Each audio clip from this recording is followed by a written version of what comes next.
Good evening, and welcome to Black Mental Health is Black Health. I'm your host, Bronwyn Lucas, and welcome to Black Mental Health. And tonight, we have a guest, Dr. Elisa Brown Pruett, and I will introduce her in a little bit, and I will tell you she's a lifelong friend. We've known each other since middle school, so that we won't say how many years ago, because that's a pretty big number, but I'm glad to be here on that side of that number, so I'm okay with it. But as always, we start off with deep breathing. Why? When you have the opportunity to take in truly deep breaths, they're cleansing breaths.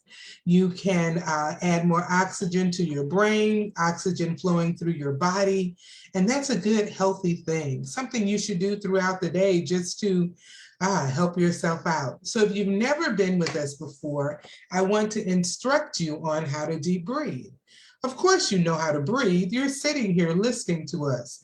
However, what most people do, you breathe to your chest. We want to breathe so deep. You just breathe here. It goes right in here. We need to breathe, fill up your lungs. So here is what I'm going to have you to do. Put your hands on your stomach. And when I say inhale, I want you to inhale deeply and feel your stomach expanding. We're going to do 3 deep cleansing breaths to the count of 4. I'll be counting slow, and I want you to breathe in slowly. Breathe in, 2, 3, 4, out, 2, 3, 4, in, 2, 3, 4, out, 2, 3, 4. One more, in, 2, 3, 4, out, 2, 3, 4. I always have to get at least one in. So, Dr. Brown Pruett, how was that deep breathing for you? Good, I needed that. I always say it's the end of the day, we've done a lot. It's a good way to just say, okay, let me breathe for just a moment. Well, we have with us Elisa Brown Pruett, and we have known each other since middle school. And we discussed our parents knew each other before we did. So we have a long history. Our her dad and my mom were both music educators. And so they were professional colleagues. They knew each other. So we have a long history. We even once realized we have family from the same little town in Texas of Dimebacks, I think it is. And so yeah, we have lots of history. So I invited her on tonight because it's the last day of Women's Health, Women's History Month. And what I want us to talk about is women's health issues. She is an OB-GYN, but you know me, I don't introduce the guests. I say, tell us what got you into your profession and tell us just one cool thing about you. So, Dr. Brown Pruett, and I had to learn her new last name because we've known each other forever. And you always, no matter how long your friends have been married, if you've known them from childhood, you remember that last name that you grew up with. So, Elisa, tell us, how did you get into this profession? It's kind of seems like it might have been a calling because I've wanted to be an obstetrician, gynecologist since I was 4 years old. My aunt was a nurse back in the day, and way back then, nurses had what they call rotations, where they would have to be on different specialties and go to labor and delivery and go to the ICU and all that type of thing. And they'd have to stay like 8 weeks at a time. And she had a big, thick obstetrics textbook. And I would get in the corner and read that textbook. I probably couldn't read it, but I saw the pictures. I saw the pictures of the babies being born. I saw the pictures of the forceps. And I thought to myself, that's what I'm going to do. And I was 4. And when I went to nursery school, they said to the kids, what do you want to be when you grow up? And I said, I want to be a baby doctor. And they thought that I meant nutrition. but I didn't. So there were a lot of fits and starts and twists and turns, a lot of time educating yourself, getting yourself together as a Black woman, and particularly, of our age group. It's not always easy. I mean, I didn't have money, things like that. And so, but I made it, so it's always the thing that I've wanted to do, and I finally got there. So. Awesome. Well, we are here to pick your brain as an OB-GYN, like I say, looking at women's health issues in general. So I'll start off with just a general question. If you were to, as a physician, say something to women and their health issues, what would you say is the most important thing we're going to start with it rather than end with it. What do you want women to know that they need to do or need to know about their health issues? Well, I think that it's mostly a question of the life cycle. Like, where are you in your life? Are you, just getting into puberty? Are you thinking about having a family? Are you headed towards menopause? Are you older, in your 70s or so? So what we suggest in terms of the best way to take care of yourself, some things are all the time, but a lot of the things that are just germane to what you need to do, for women's health is dependent on where you are in that life cycle. When you're young, I think the most important thing is to learn how your body works. So you know what's normal and you know what's not normal. And so you can advocate for yourself, and for your health inside of the healthcare system with family members and everybody, because everybody wants a piece of you, particularly when you're a woman.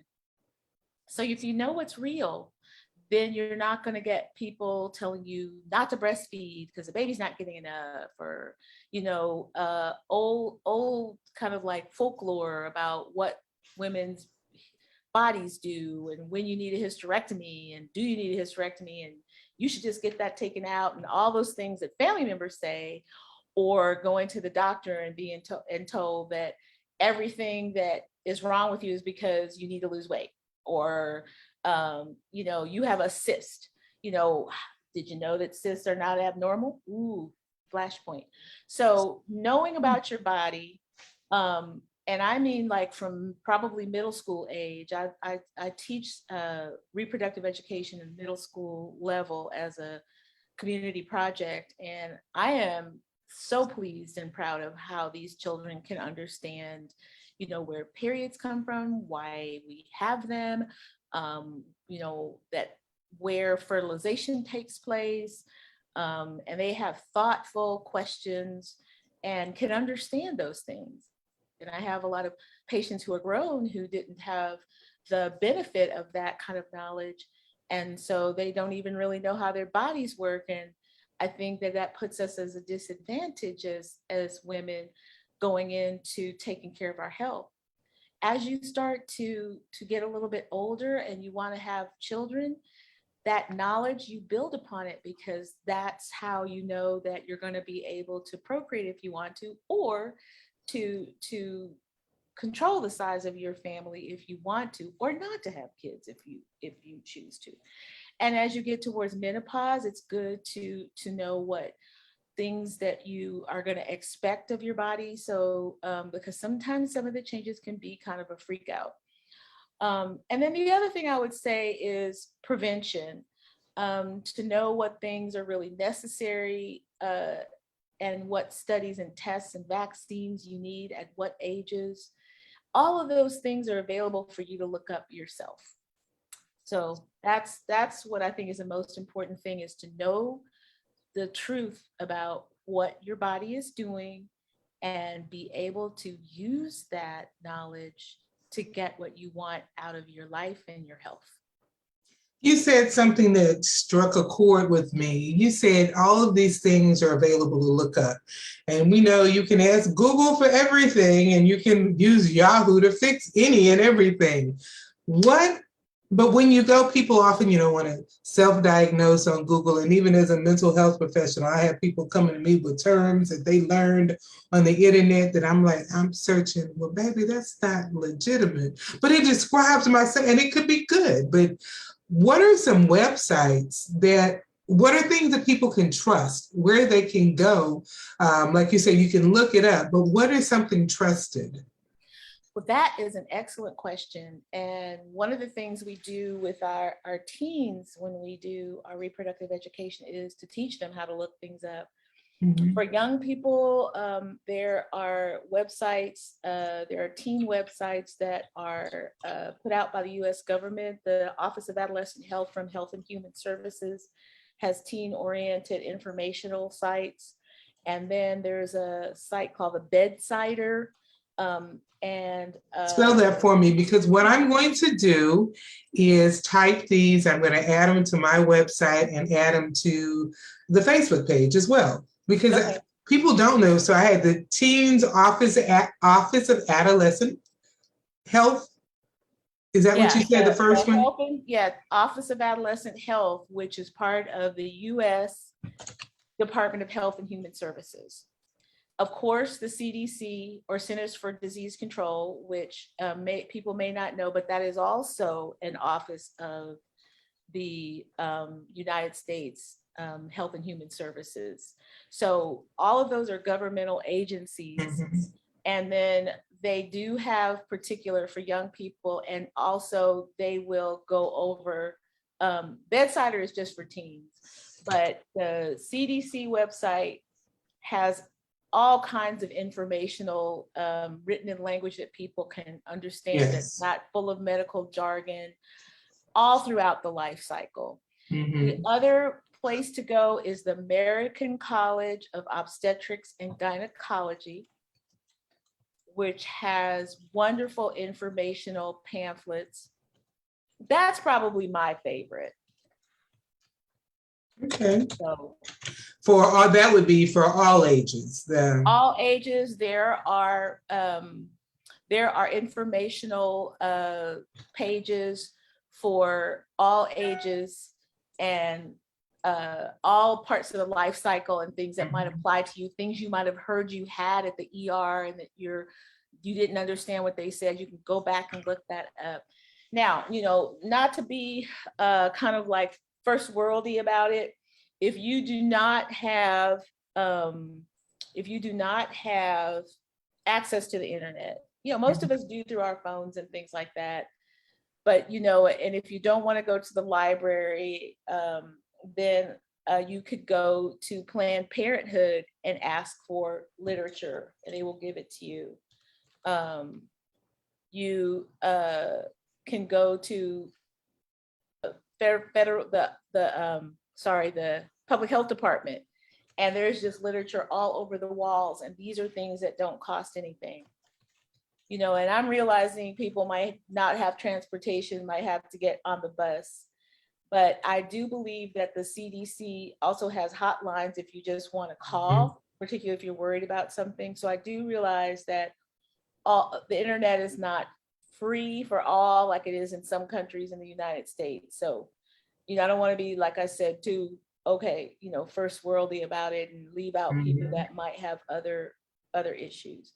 The other thing that you can do is, if you have a physician, you can make appointments just to talk about things. And the American College of Obstetrics and Gynecology does recommend that the first visit be around the age of puberty, somewhere around 12, just to talk. No exam, just to talk. So you can even make appointments with your doctor just to, what does this x-ray mean? I have patients do that all the time. They bring the stuff from the ER and they're like, I don't know what are they talking about. So. Which leads me to a question. How do you engage with your doctor? How to get them to answer your questions? I talked to in preparation for the show, talking to people, and they were like, oh, you're going to have a doctor on? I need to know this. How do I engage my doctor? And you did say, make an appointment just to ask questions. And a little backstory to that question. One of the issues is some people especially as African Americans, we can be almost intimidated by the medical profession because there is that blog book where there's mental health or physical health. I don't want to ask you, I'm just going to ask the minimum. And we know studies have shown that Black women get treated differently and not better. That difference is not better in the medical community. So going in, you have, even as a patient, you have mental health. I mean, you have your own stereotypes and feelings about going. So what can you say to, can you help us know how to engage our physicians? I would say be prepared with the things that you want to know. And, they teach us, I'm just telling you a little, inside stuff that, to redirect when people get off track and things like that. I don't sort of believe in that because I think a lot of times women don't get taken care of. We're always not always, but most of the time the caregivers. So sometimes I just need to sit on a stool and just listen to it. And then I can pick out the things that I need to know for that person's health. But I would say the first thing is to be prepared of what it is you want to know so that you can be a little bit more assertive. I'm not asking people to be outside of their personality, but I think if you go in there knowing what you want to know about or the problem that you really want or the list of problems. I have some patients who write it down. I don't think you always have to do that, but know what it is you want to talk about. Because sometimes I think people go in and then like you said, you get intimidated and then you don't remember. I've had people also say, okay, I don't remember what I wanted to talk about, during this annual exam. And then the other thing is it's okay to shop around. It's not the best thing to mess around with your care with a bunch of different people, but before you even get into the care, it's okay to make appointments to talk to the person to see if you're compatible. Our health system is a moneymaker. It really is not for altruism. I mean, let's just be honest about it. It's true. Mental health as well. So, we, for the most part, are employees of insurance companies or medical doctor warehouses. Like most ER doctors belong to big ER doctor groups that are national. Even OBGYNs, there's a big company called OB Hospitalist Group. And everybody would like, to believe that it's all about altruism, but it makes it hard when you're in a system that is money focused.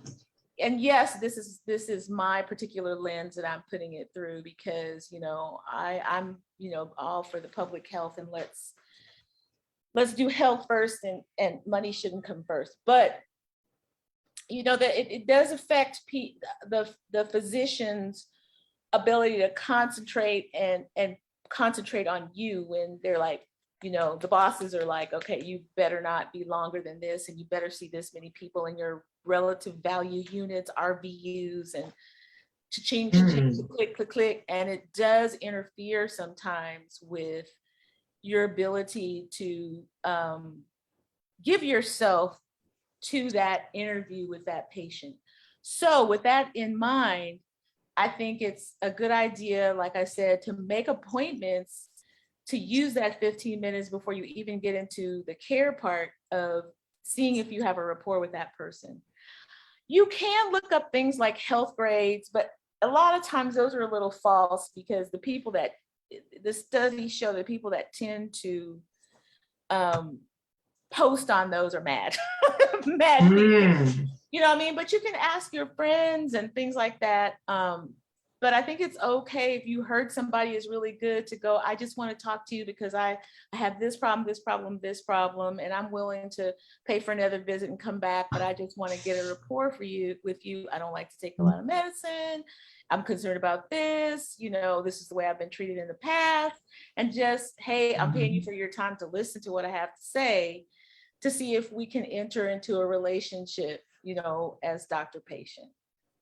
That is I like that. It can be cost prohibitive for some, but I do like that idea. And one of the things I tell my clients is, and friends, before you go to the doctor, I do tell them to write it down. Write down your concerns. And I usually say, put in your phone. You know why? Most people have a phone that has a notepad. generally. Even if you have a flip phone, it's a notepad in it. And you will have your phone, typically have your phone with you. You can forget a piece of paper.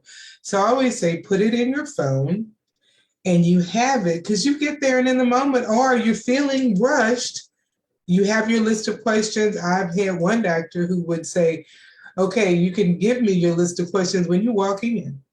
You could literally write them out, and she would kind of plan and know what was going on, which I thought was cool. I didn't have a problem with that.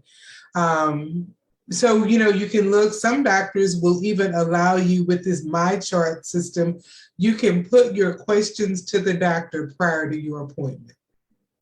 And some of them have where you can do telemedicine, necessarily, and that visit might be less expensive, where you can talk to them like, Zoom like first before you go into the office or something like that. And start using those kind of things that we have for technology. And again, if you don't want to be too first worldy, and if you are on government assistance, and that's the other thing I want to talk about too, is we can talk about that later, but some of the programs where you can get gynecologic care if you don't have money.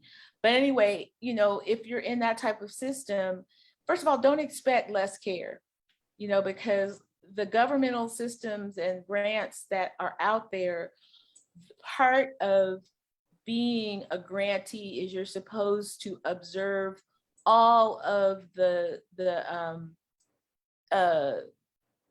ways of dealing with patients that impart dignity and anonymity, giving the person, letting them be autonomous and their own person, and privacy.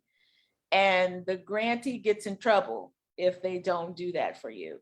So just because you don't have money doesn't mean you should be treated less. So expect the best of care. Expect it. And I think that's part of it, whether you are poor or not, What are some of, let's go into care doesn't necessarily mean the best care. What are some of those programs? Well, for family planning, there is Title 10, which is a program that started, I believe it was 1979. And you can contract for, at least in the state of Texas, from the age of 14, without parental permission, for pregnancy care, contraception, STD screening and treatment,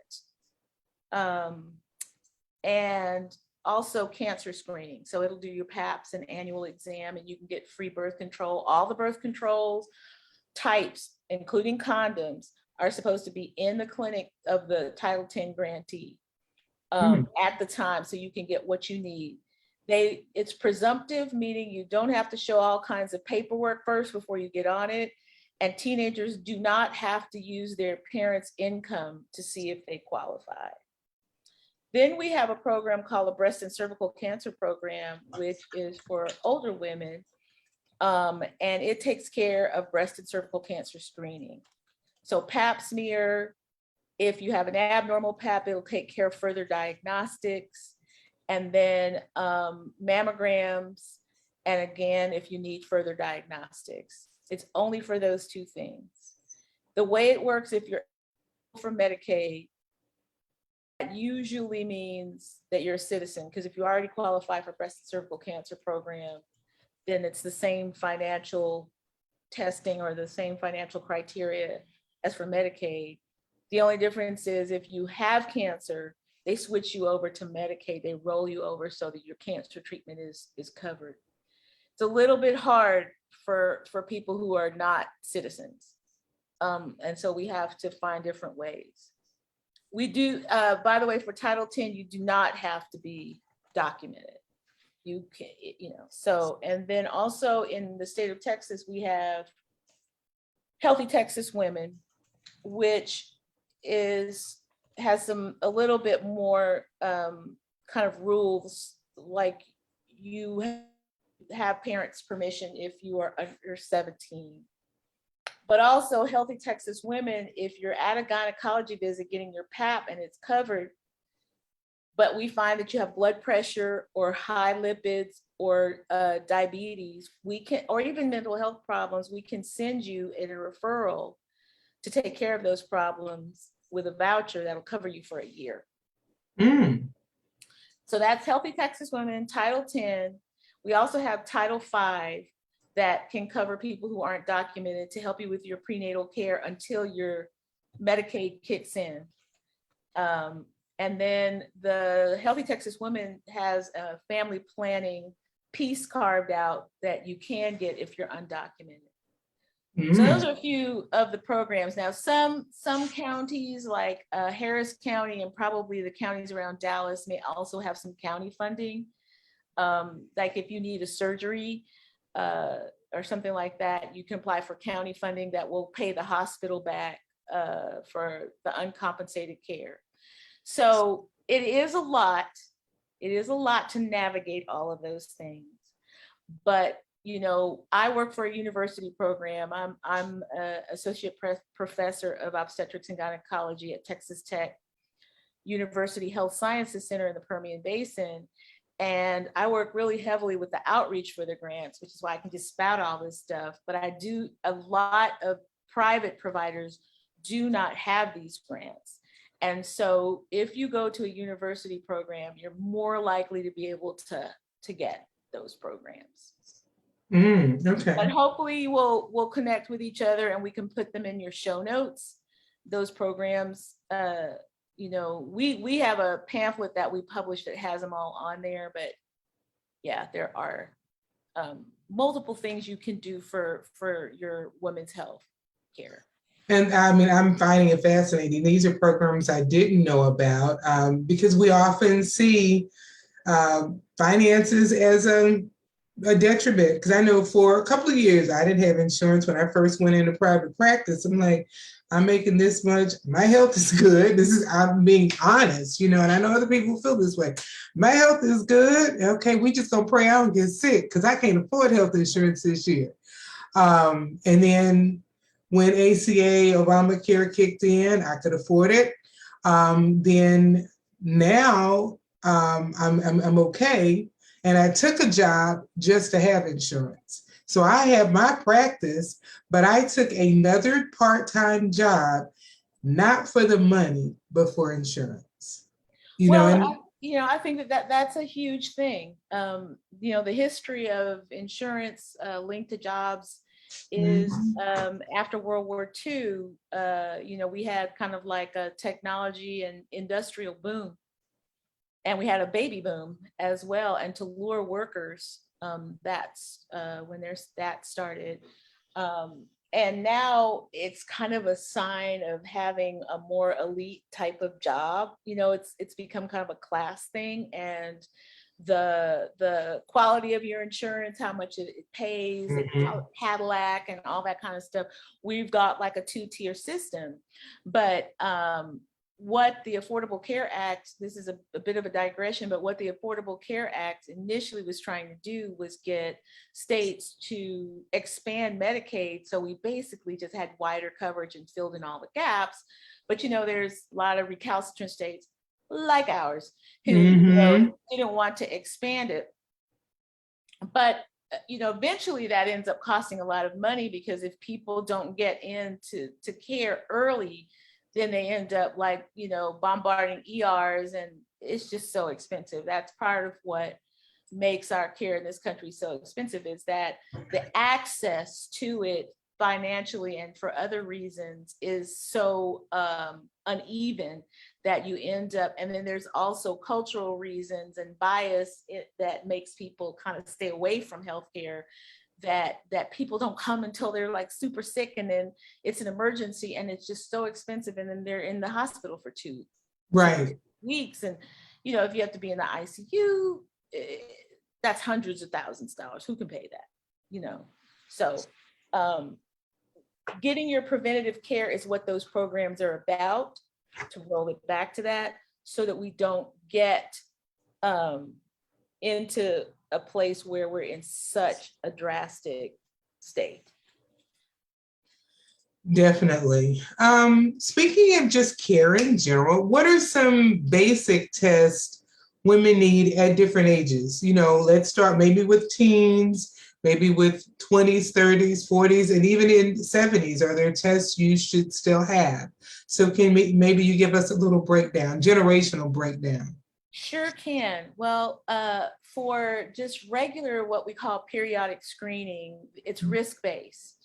So you would think somebody wouldn't need a cholesterol test until they were like in their 40s or something like that. But if they have risks, you can even do that as a teen. And that's what the pediatrician or the primary care doctor can determine.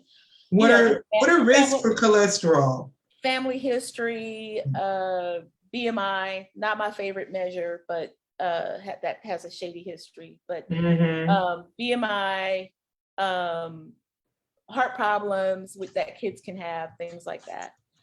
But anyway, that's a well child exam, and pediatricians will look at other things like their hearing, their sight, making sure that they're not anemic and that their growth is appropriate. So that's when you're really young. When you hit puberty, the average age of, let's just go to the girls, the average age of puberty or menarche, or when you start your period, has gone down. So it was previously 11.75, now it's 11.25. So somewhere between 11 and 12. And anywhere, but see, that's an average. And everything in medicine has an average that's okay and a range, like a bell curve. So anything from age 8, 7 or 8, all the way up to 15 is going to be considered normal. So if a girl has her period at 8, that's not abnormal. Wow. Moms need to know that. Wow, I did not know that. Yeah, so the average age of menarche or starting your period is between 11 and 12, but anywhere from 8 to 15. And the American Academy of Pediatrics and the American College of Obstetrics and Gynecology have kind of lowered the age if you haven't started your period. They used to say 16, and now it's 15. You need to go to the doctor. If you have breasts and signs that you have hormones, you can wait till 15. If you do not have any signs that you have hormones, you need to be seen at 13. Like if you have no development, because the last thing that happens in puberty is the period. So, just to go into it, a little bit more, like the first thing that happens is a little bit of the male hormone. And, when your children are about 7 and they start playing outside, they get a little funky and they start having to like wear deodorant. And then they have little bitty like fine hairs on their legs and things like that. That's called adrenarche. That means that there's a little bit of male hormone. And then for females, that's going to turn into female hormones. And then they have breast development if they're females, scrotal development, and testicular development if they're boys. And the breast buds, then after that comes a growth spurt. And the last thing is the period. So what it is just showing you that they've got hormonal, secretion, that they're making hormones. But the last thing, once the period is there, the cat's out of the bag, and it's done.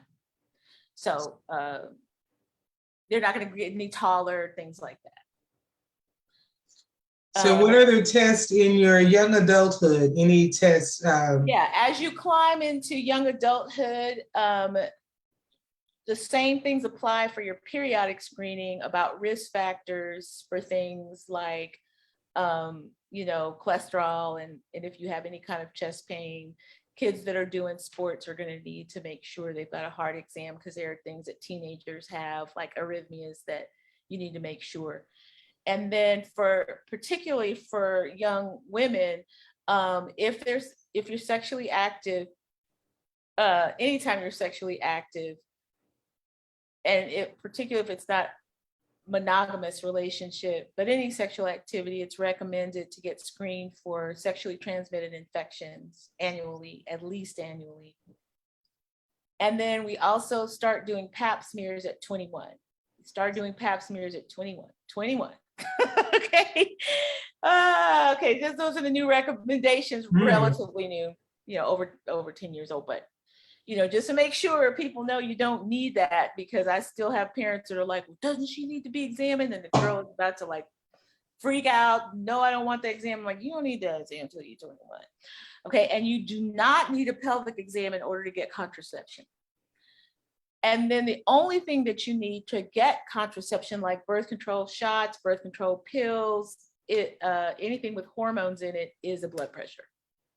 Really, I mean, and they will screen you to make sure you don't have any clotting disorders in your family and stuff like that. But you don't need an exam. You don't need an exam to get birth control. What is the frequency that you recommend for getting a PAP? I've heard one every 5 years, every 3 years, every 1 year. Okay, so PAPs begin at 21. From 21 to 30, it's every 3 years.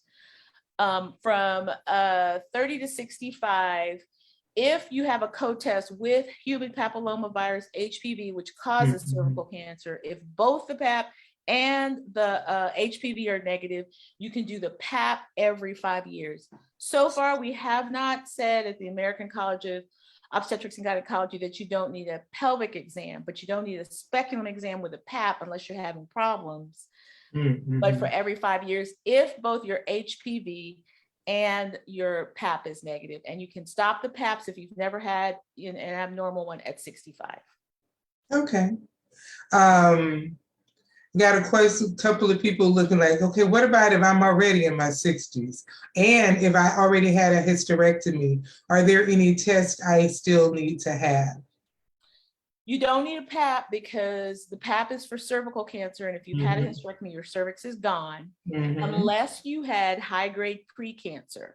If you had high-grade precancer where they had to cut a little piece of your cervix out or something like that, those abnormal cells can spread onto the vagina, and you still need to get those PAPs for, I believe, about 20 years post hysterectomy. But you don't need a PAP if you've always had normal PAPs and now you don't have. You need your mammograms. You can stop your mammograms up to age, I believe it is 75. I hope I'm not saying that wrong. And it depends on which organization you look at. The United States Preventative Services Task Force is like the governmental organization that looks at the evidence to say when screening tests should begin, how frequent they should be, and when you should stop. They try to be very evidence-based, and they're very conservative. So they usually want to screen later and less. So they say don't even start mammograms till you're 50, and then do them every other year, and then you can stop when you're 70. Now, the Susan G. Komen Foundation, back in 2009, once the United States Preventative Services Task Force put that out, they got really up in arms and were like, women need to have their mammograms every year, and we're going to miss breast cancer, and you're being paternalistic if you say there's too many biopsies. We want to know, and we want our peace of mind. And so insurance companies, including Medicare, Medicaid, will pay for annual mammograms, despite what the United States Preventative Services Task Force says. The American Cancer Society also recommends that you do them every year and that you start at 40, not 50. So those are the things, that you need to do. PAPs, mammograms, but bone density looking for osteoporosis is recommended at 65. But if you have a family history, or you notice that you're losing height, or you have an unusual fracture, any fracture really, you need to do it earlier. The risk for it are being thin. Caucasian women tend to get it more, but that doesn't mean Black women don't get it. And, I'm not a skinny mini, and I'm Black, and I already have some bone loss, and it's really bad in my family. So those whole racial bias things, those are the things you got to watch out for, so you can advocate for yourself.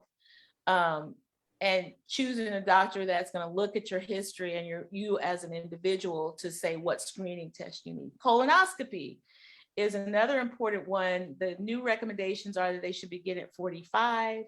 And then how often you have them depends on what's found.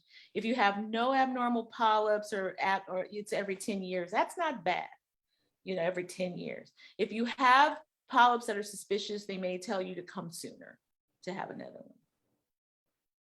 but everybody remembers, the Chadwick Boseman and things like that. But we tend as African Americans to have our cancer rates are not necessarily higher, but we tend to be diagnosed at later stages and have more deaths. And that's despite whatever socioeconomic level you are. And that's a whole nother show, looking at disparities in health. And I may have you back. I have another doctor that came on. And all that's a whole nother show, but because right now we're just kind of like talking about what do you need to do to just take care of your health along the different parts of your life. But I do want to address that. So before we go, because there are like 4 minutes left. Oh. So I know, I told you it will go quickly. It'd be like, are we done yet? I know. It's like, you're sure? I want you to let people know the difference between a nurse practitioner, a DO, and an MD. And the reason I'm asking that, last question, because people don't know, I personally I'm just switching over from one actually nurse practitioner to another for my main care. Of course, they're in I'll let you explain how they work with an MD, and then a DO. So could you explain those three? Okay, well, MD is a doctor of medicine, and a DO is a doctor of osteopathy. And osteopathic medical schools and MD medical schools, which we call allopathic medical schools, really teach the same thing. The difference is the osteopathic medical schools, when they first started, I want to say in the 40s, they also taught their students how to do manipulation of organs and joints in order to maximize health. So that's what they call OMT. And so OMT, they get extra, but the rest of the classes they take and the rotations they have to do are pretty much the same. So DOs and MDs are doctors. And they do surgery, they do all the specialties. Okay, so those are equal. And as a matter of fact, the American Association of Medical Colleges is thinking of combining with the colleges of osteopathy. So they'll have one standard. So, whether they're DO or MD, those are people can take care of you as physicians. Okay, so nurse practitioners are master's level nurses. So are certified nurse midwives and nurse anesthetists. So they did their BS in nursing, and then they went and got a master's in either nurse practitioner or nurse midwifery. And so it's a medically based nursing degree that's clinical. So they can see patients on their own, but they do have chart review, and usually they can sometimes be in a collaborative practice with a physician, or if they put out their own shingle, then they have to have some kind of chart review and backup. Nurse midwives have to have a backup. Lay midwives do not have the nursing background. Okay, they go to lay midwife schools that are not they're not nursing based. PAs are physician's assistants, and they are like master's level as well. Sorry about that. They're master's level as well, and they are in collaborative practice with physicians. Right now, they do not put out their own shingle, but they can take a lot of responsibility. They do 2 extra years of training after getting their basic degree. Doctors have to do, whether you're DO or MD, you do 4 years of medical school after college, and then you do 3 to 6 years of residency, depending on which specialty you choose. Family medicine, you have to do 3 extra years. OBGYN, you have to do 4 extra years. Psychiatry, 4 extra years. Radiology is 4 extra years. So in Canada, OBGYN is 5 years. Neurosurgery, I believe, is 6. So it just kind of depends, and then you can do fellowships beyond that to subspecialize in like infertility or pelvic floor disorders or cancer, GYN cancer. And then most of the specialties have subspecialties under that. And the fellowships is what they call them, are usually about 3 years longer. It's a whole lot of training. And they also do research and fellowships. So that's nurse practitioner, PA, DO, MD. Thank you, because we hear those terms and a lot of people don't know how, you want to know, am I getting the best care? What do I need to do? And I think that was good. So I want to really thank you for coming on. And for those who, I often get questions, but when are you going to do something about mental health? I will remind you, mental health, physical health, it is your health. You cannot impact one without impacting the other. If you have anything wrong in your physical health, it's going to eventually impact your mental health, and vice versa. Even when you think about people who stress eat, people who self-medicate, all of that impacts both. So our physical health, our mental health, this show looks at all aspects of your health. We like to always close with a call to action, and my call to action tonight is know your risk. And in order to know your risk, you're going to have to do some research in the beginning. And I will post on my website for my practice, as well as on Facebook. I'll post, and I'm getting back to my Twitter account. I can't tell you what it is because I don't remember, but I will post those places you can look and be aware of what tests you might need. Encourage others to manage their physical health. This show was all about women's health, but encourage a man to pray to find out what's good for him. And we'll probably do a show on men's health as well, because there are differences that you need to do. So we'll focus. And always I end with be an educated voter. Why? There are laws that are in place to impact your physical and mental health. In the state of Texas, we don't have Medicaid like other places. And that's a legal issue because the governor decided not to take the money. People you put into office can impact your physical and mental well-being. So please be an educated voter and vote every election. Dr. Brown Pruett, would you like to have any closing remarks? Well, self-care, both mentally and physically, is very important. And I would just like to encourage women, particularly Black women, to make time for yourself. Thank you. And thank all those who listen. I encourage you, share this, hit share on your Facebook page. Go to my YouTube channel, Black Mental Health is Mental Health, and like it. And then you can look at past episodes of Black Mental Health is Mental Health. And I think I'm going to upload all of the old Thinking Thursday. Like the channel, share it, so more information can get out to more people. Thank you, and see you guys next week.